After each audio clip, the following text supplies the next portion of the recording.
friends sometimes to get in our heads and begin to believe that.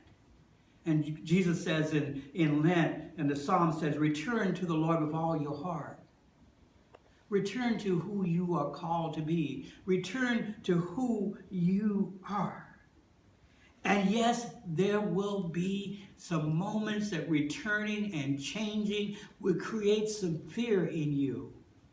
But the Lord is your light and your salvation.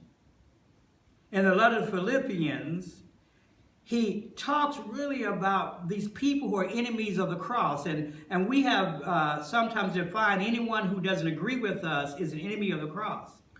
But really, I think what Paul is trying to get to, there are people who seek to destroy your faith. They seek to find ways to take you down. And he's saying that their end is their destruction. They can't see the future. They can only see the now. We have a God who allows us to stand in the now, begin to get a clearer picture of the future. Paul later says that in the end, we'll understand it even clearer. I heard a friend say this morning about a song, By and By We'll Understand It Better. And that song was a comfort song to me as I was growing up. But sometimes the words don't offer the comfort they did in the past.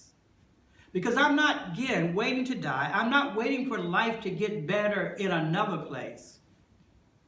But here and now, I can help get my life better in the direction of God.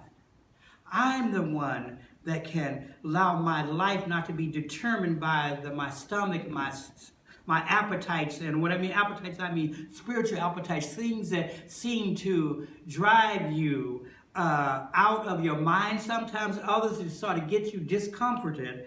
But we wait for a Savior, as Paul says, who will change our body, our lowly body, to be the same as his glorified body. Those disciples always were jumping the gun for Jesus. Peter was going to cut off somebody's ear, and Jesus was like, hold on. They were going to kick the kids out. They were going to kick the Samaritans. They didn't want to talk to the Samaritan woman. Jesus said, hold on. The glory that I have, the glory that is shining through me and you, is not meant just for a few people. It's meant for everyone who seeks God.